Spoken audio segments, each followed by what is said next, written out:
ప్రియమైన వార్లారా, ఎలా ఉన్నారు? సంతోషంగా ఉన్నారా? బావున్నారా? ఊరికే బావున్నామని చెప్పకండి, సోలిపోయి ఉన్నారు కదా. బయట చెప్పకపోయినా లోపల ఒక నీరసము ఉన్నది.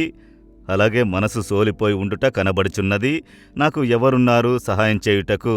ఈ కార్యమును నేనే ఒంటరిగా యోచించి ఏమి చెయ్యాలో తెలియక కష్టపడుచున్నాను అని మీరు అనుకుంటున్నారు కదా.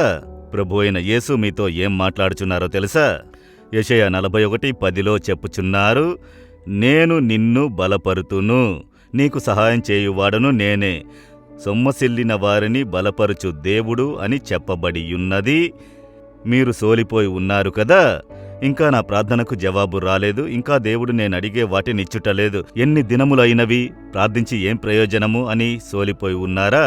ప్రభువుకి సేవ చేయుచున్నాను, ఏం ప్రయోజనము లేదు, ఎలాంటి రిజల్ట్ చూడలేదు, కోతను చూడలేదు, నింద, అవమానము, ఇబ్బంది పెరుగుచున్నవి అని సోలిపోయి ఉన్నారా? నేను ఎంతో ప్రయత్నం చేస్తున్నాను, ప్రయాసపడుతున్నాను, అన్ని అపజయంగానే ముగియుచున్నవి, నష్టములోనే ముగుస్తుంది, ఇదేమి జీవితమని సోలిపోయి ఉన్నారా? ఎలాగైనా మార్పు కలుగుతుంది, ఇంటిలో సమాధానము, సంతోషము కలుగునని ఎదురుచూచి ఉపవాసముండి ప్రార్థించాను, ఏం కనబడుటలేదు అని సోలిపోయి ఉన్నారా?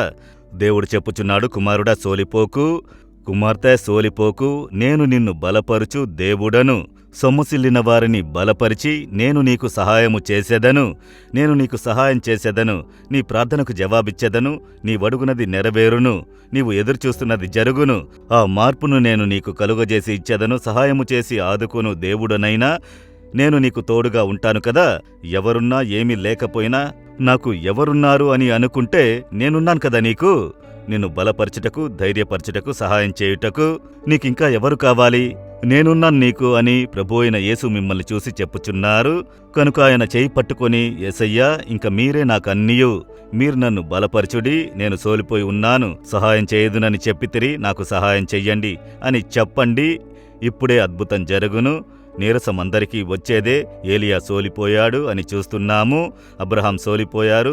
వాగ్దానం నెరవేరుట ఆలస్యమైనందున అబ్రహాములో నీరసము, తాను ప్రార్థించి ఎదురుచూసినది జరగలేదని ఏలియాకు నీరసము.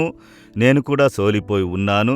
చాలా సందర్భాలలో ఎంతో ప్రార్థన చేస్తున్నాం, ఎంతో కన్నీరు కారుస్తున్నాము, ఎంతో ఎదురు చూస్తున్నాము, అయినా ఈ పరిపూర్ణమైన ఈ కార్యము చూడలేకపోతున్నామే. కొన్నిసార్లు మనసు నీరసపడిపోతుంది, ప్రార్థన చేసి ఏం ప్రయోజనమయ్యా అని అనిపిస్తుంది.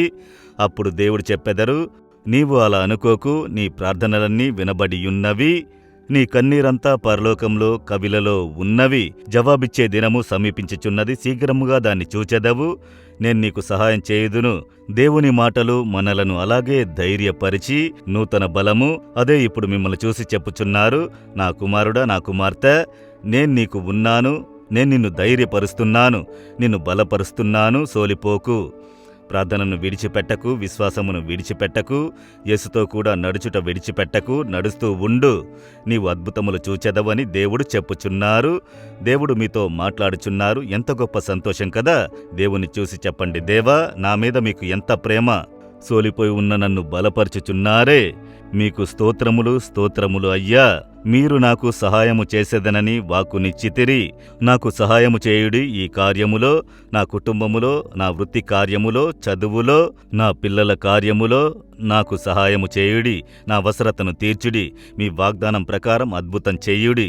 నేను అద్భుతమును ఎదురు చూస్తున్నాను. యేసు నామములో ఆమెన్, ఆమెన్.